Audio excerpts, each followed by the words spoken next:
Sir, नाक की बंदिश, नेज़ल कंजेशन को दूर करने के लिए कोई ऐसे घरेलू नुस्खे बता दें जो घर में इस्तेमाल कर सके लोग। सबसे इजी है कि जब आप नॉर्मल दिनों में आदत बनाएं वेरी रेगुलर एक्सरसाइज की, थोड़ी सी भी एक्सरसाइज, जब आप सोचते हैं मैंने रनिंग करनी है तो आपकी नोज़ 5% खुल जाती है। अच्छा। और जब आप हेक्टिक एक्टिव एक्सरसाइज करते हैं, कुछ भी नहीं तो आप जॉगर पहन के घर में, इजी स्टेयर्स हैं, बेबी स्टेप्स जिसको कहते हैं, अप 500 टाइम अप डाउन जल्दी जल्दी आए जाएं। अच्छा, ठीक है। या कुछ भी खड़े होके किसी सरफेस पे, अगर सॉफ्टर है, कारपेट है, उसके ऊपर कोई थोड़ी सी जंपिंग शुरू कर दें। अच्छा। सो लाइफ इज़ वेरी एक्टिव। मतलब वर्कआउट करने से, बॉडी को एक्टिव करने से, कोई भी चीज़ जिससे सांस चढ़ती है उससे फ़ौरन नाक खुलती है। हार्ट रेट ऊपर करने से। सबसे सिंपल ये आहा। नंबर।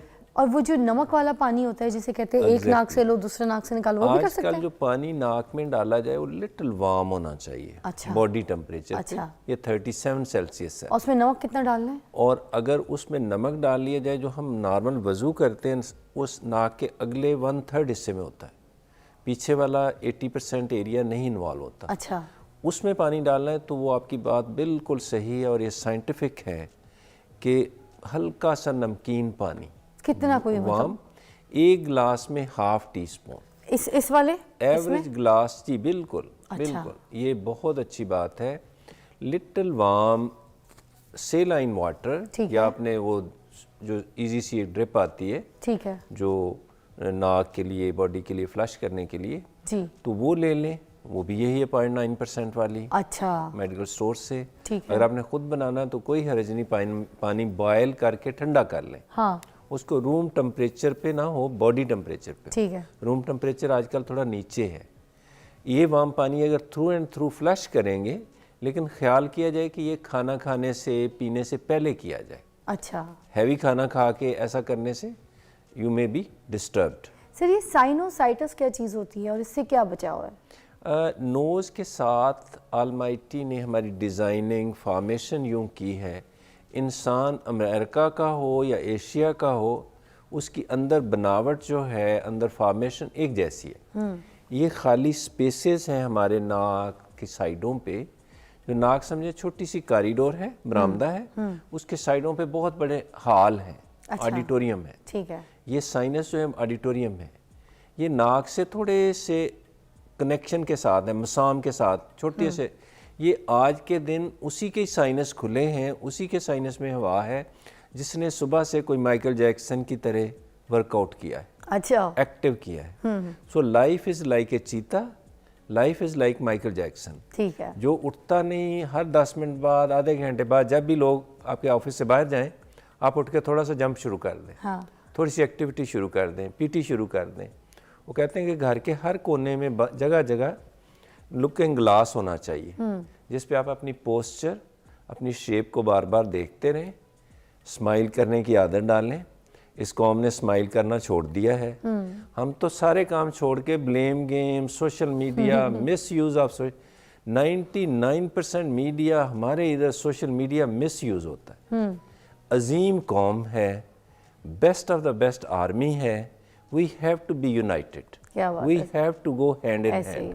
इस मुल्क ने देखें 1.5 साल में प्रूव किया इसकी तरक्की ने कि we can do it, and united we can do easily. ऐसा ही है। सो प्लीज़ जितना टाइम आप ब्लेम गेम सोशल मीडिया पे, लुकिंग ग्लास के सामने सोशल मीडिया पे, अपने घर में ही पहले स्माइल करें, ताकि गांव के चौक में भी हर जगह आप स्माइल करते नजर आए। ऐसे ही है। ये सुन्नत भी है, ये आपकी परफॉर्मेंस भी बढ़ाता है, लेकिन आपकी पर्सनैलिटी को खूबसूरत फिजिकल एक्टिविटी करना एक नॉर्मल हिस्सा होना चाहिए। ऐसे सिंपल डाइट के अलावा वेरी एक्टिव हेक्टिक एक्सरसाइज की आदत डालें। ठीक है। उसके आप स्टेमिना बढ़ता है, आपकी परफॉर्मेंस बढ़ती है, और सोसाइटी के आप द बेस्ट रिक्वायर्ड बंदे बन जाते हैं। हाँ सर, ये टॉन्सिलाइटिस जो है, इसको बढ़ते हुए कैसे रोक सकते हैं? क्योंकि गले की सोजिश बहुत बुरी लगती है, मोस्टली लोगों को हो जाती है सर्दियों में, फिर इससे कैसे बचा जा सकता है? ये बहुत ज़रूरी बात है कि सोर थ्रोट एक तो है कि हुआ साल में 1-2 दफ़ा, ये नॉर्मल बात है। अगर आपको हर महीने दवाई लेनी पड़ती है, मदर केयर भी कर रही है, बच्चे को फीडर भी कम दिया जा रहा है, और टाइम पे फीडर 1.5 साल में उसको सॉफ्ट डाइट की तरफ भी ले आए हैं, फीडर साल 1.5 साल के बाद बिल्कुल नहीं होना चाहिए, बच्चे को। फीडर बैठा के देना चाहिए। अच्छा। और मैक्सिमम कोशिश की जाए कि काओ मिल्क हो, डाइल्यूटेड हो, फार्मूला पे कम से कम जाया जाए। अशद भी ज़रूरी है, तो फीडिंग कप पे जो माएँ जल्दी ले आती हैं वो बच्चे डॉक्टरों के पास अस्पतालों में नहीं आते हैं। क्या बात है। एग्जैक्टली हमें वैक्सीन टाइम पे लगवानी है। जो भी आपका पीडियाट्रिशियन ENT का बंदा डॉक्टर वैक्सीन के बारे में कहता है, प्लीज़ गो हैड, ज़रूर लगवाएं। लेकिन बच्चे की नोज़ को, बच्चे को 4 साल तक पूरी दुनिया में ब्लो करना सिखाया जाता है, जिसको हम वज़ू करना कहते हैं। जी, अच्छे तरीके से हम जब भी वज़ू करें बच्चे को साथ खड़े करें ठीक। और उसको कोई इंसेंटिव दें। कोई काम भी दुनिया में इंसेंटिव के बगैर नहीं होता। वो टॉय हैं, वो पैसे हैं, वो जो भी आप करना चाह रहे हैं। हमने देखा है कि कनाडा में भी आप रह रहे हैं तो बच्चों को आप करवाते हैं ऐसे। और जो पेरेंट कर रहे होते हैं साथ, अगर माए या अब्बा जी जाके साथ वॉशरूम में खड़े होकर सिंक के सामने करेंगे, दिल फॉलो करते, बच्चे को खड़ा किया, नमाज पढ़ते, तो अब उसको एक अच्छी आदत पड़ गई। ऐसे ही है। आधा काम टीचर का घर पे हो गया है। ऐसे ही है। तो we have to do it. अब आपने 3 चीज़ें इस पर रिपीट की कि हमने एक तो नोज़ को बहुत फ्लश करना है, ठीक है, एक्टिव होना है, बार बार लुकिंग ग्लास के सामने स्माइल करना है, ठीक है, और सेलाइन से नाक को फ्लश जरूर करना है खाना खाने से पहले। ये एक बहुत बड़ा मसला है, नाक गले की खराबी, इसको अपर रेस्पिरेटरी ट्रैक्ट इन्फेक्शन भी कहा जाता है। अच्छा। सारा साल ये रहते हैं, लेकिन मौसम जब भी तब्दील होगा, ख़ास तौर पे सर्दियों की शुरुआत में, इब्तदा में, जैसे अब मौसम जल्दी से चेंज हो रहा है, तो we have to respect the climate, not only we have to care for the environment. हमें ज़्यादा से ज़्यादा अपने बदन का, खाने पीने का, कपड़ों का बहुत ख्याल करना है, तब्दील करना अपने आप को। अब हमने वो चिल्ड चीज़ें, आइसी चीज़ें, सावर चीज़ें, बाज़ार से जूस ओपन, ये वो, इन चीज़ों को मोस्टली अवॉइड करना। अच्छा, खट्टा वगैरह भी? एग्जैक्टली। नींबू का भी ज़्यादा इस्तेमाल? लाइट सी भी खट्टी चीज़ें, अचार है, केचप है, नींबू भी? एग्जैक्टली। अच्छा। अब देखें कि चंद ड्रॉप्स, एक गिलास में 2-3 ड्रॉप्स किसी भी सावर चीज़, लेमनेड, लेमन, ब्लेसिंग है। आपको पूरे गिलास में टेस्ट नहीं आएगा, इतना हल्का होगा, इतना लाइट होगा। लेकिन अगर आप 1/4 of lemon, specially fresh lime डालेंगे, तो वो तो स्कंजबी बन जाएगी। ऐसे ही है। वो स्कंजबीन नहीं चाहिए हमें। अच्छा। वो आजकल लेगा जो भी गला, तो ऑलरेडी रा हो जाएगा, खराश आ जाएगी। और शुरू में खराश आए तो फ़ौरन आप रोक सकते। जिस दिन आपको पता लगा कि मेरे नाक में छींक आने लगी है, गला थोड़ा सा पेन कर रहा है, प्लीज़ अपने खाने पीने को ही चेंज कर दें। अच्छा। 3 काम कर लें, बोलें थोड़ा सा कम, वार्म चीज़ें बेतहाशा लें, और फिर भी हो रहा है तो कोई एलर्जी की गोली या पैरासीटामोल ले लें। अच्छा। उससे 99% आप बच जाएंगे। If will act like Japanese and Chinese, warm चीज़ें हर घंटे बाद अपनी पसंद की, हर बंदे का अल्लाह मियां ने फेस केमिस्ट्री अलहदा बनाई है। आप अपनी मर्जी का कोई भी वार्म चीज़, हॉट चीज़ लेते ही रहें सारा दिन। और बोले जो शानदा वगैरह, या फिर घर में ऐसे कुछ कावे। एग्जैक्टली, पत्तों वाला जो शानदा है, ग्रीन टी है, कावा है, इस तरह की सूप्स हैं। तो ये ग्रीन टी वगैरह कोई गले को ड्राई तो नहीं करेंगी ना? नो, अच्छा। बिल्कुल नहीं करती है। इसमें होता है कि जब आप घर पे हैं तो नट्स लेते रहे। जी जी जी। इन सीजन में थोड़े थोड़े नट्स लेने चाहिए। अच्छा। क्योंकि वो हाईली, सर कुछ लोग कहते हैं कि मूंगफली से भी खांसी वगैरह होती है, तो सर्दियों में तो आपको पता है खाने को अच्छी लगती है, तो इसके बारे में बता दें। क्या छिलके के साथ थोड़ा सा जो ऊपर की जो इसकी झिल्ली होती है उसके साथ खाते हैं तो खांसी होती है, या फिर सादे खाने से कुछ इसकी कुछ है? ये जितने भी नट्स हैं, पीनट्स भी, जिसको मूंगफली हम कहते हैं, ये ब्लेसिंग है। अच्छा। लेकिन इसके साथ पानी नहीं ठंडा पीना, ठंडी जूस नहीं पीना। अच्छा अच्छा। ये जो ही आपने को आयली आलमंड है जी, कुछ चीज़ खाई, हाँ, साथ ही या फौरन बाद वार्म चीज़ ले ली आपने। अच्छा, पानी के इस फॉर्म में नहीं, कोई गर्म चीज़, कोई भी वार्म चीज़, चाय वाय जो कुछ आप भी।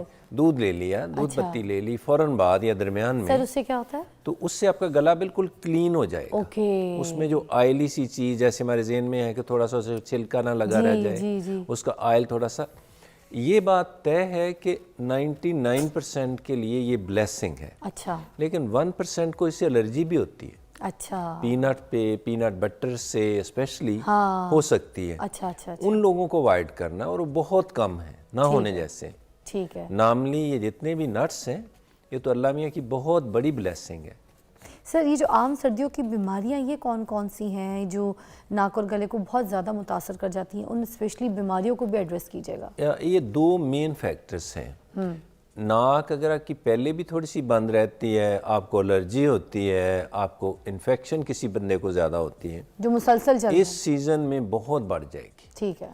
और बहुत छोटे बच्चे जो 5 साल से छोटे हैं, या 65 60 प्लस लोग जिनको ऑलरेडी डायबिटीज़ है, चेस्ट की अलामात हैं, ये ख़ास तौर पे अस्थमा, COPD, उन लोगों ने इस मौसम में बेइंतहा एहतियात करनी है। खाने पीने में, अपने पहनने में, अपनी वर्जिश करने में। ख़ास तौर पर उन लोगों ने इस सीज़न के शुरू में ही सितंबर अक्टूबर में हर साल वैक्सीन ज़रूर लगवानी। ठीक है फ्लू वैक्सीन एक बहुत बड़ी ब्लेसिंग सर, है। जो रह गए जो नहीं लगवा सके वो अब अब तो भी टाइम लगवा सकते हैं। अभी लगवा सकते हैं। अभी इट्स इक्वली गुड। सिर्फ उसकी एक ही प्री रिक्विजिट है, ये वैक्सीन सेम है, ओके WHO सर्टिफाइड है। ठीक है। Exactly it's a big blessing. अच्छा इस विंटर में पूरी दुनिया में तो 2 दफ़ा भी ये लगाया जाता है ओके डेवलप कंट्रीज में। ओके। इसके बहुत फ़ायदे हैं। सर अगर किसी को गला ख़राब हो ही चुका है और हो रही है, खांसी भी हो रही है उसको, और अगर उसको उसके साथ थोड़ा सा बुखार चढ़ गया, तो क्या उस बुखार के साथ भी वैक्सीन लगवाई जा सकती है? ये मुझे बता दें। ये बहुत अच्छी बात है, आपने ये सही हाईलाइट किया। जिन दिनों में आप ऑलरेडी बहुत इन्फेक्टेड है, एलर्जी का जोर है, एस्थमा का जोर है, आपको फीवर हो रहा है, आपने बिल्कुल वैक्सीन नहीं लगवानी। ओके 1 हफ्ता दें, 2 हफ्ते दें, when you are absolutely on the resting phase of your life, right जितनी बेस्ट ऑफ द बेस्ट होती है, ठीक वहाँ पे जब आपकी हेल्थ आ जाए, फिर ही आप वैक्सीन लगवाएंगे, फिर ही आप जिम जाना शुरू करेंगे, फिर ही आप स्विमिंग करेंगे, फिर ही आप आउटडोर एक्टिविटी अपनी रिस्टोर ठीक है। करेंगे। सर ये जो नेज़ल कंजेशन होती है, इसका फौरी इलाज क्या हो सकता है? इसके बहुत सारे टिप्स हैं, इसका इलाज भी है। इसके लिए नोज़ 1 सेकंड के लिए भी बंद नहीं होनी चाहिए। Nose should be like a motorway.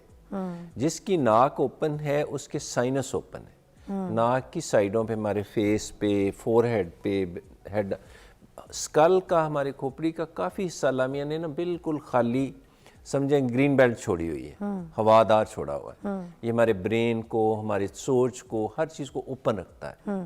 Nose बंद है तो समझें साइनस भी बंद है, और जिसकी नोज़ बंद है उसकी चेस्ट भी बंद है। अच्छा जो कुछ नोज़ में होगा वो वेरी नेक्स्ट डे चेस्ट में भी होगा। अच्छा इसको WHO कहता है आरिया गाइडलाइंस, ARIA।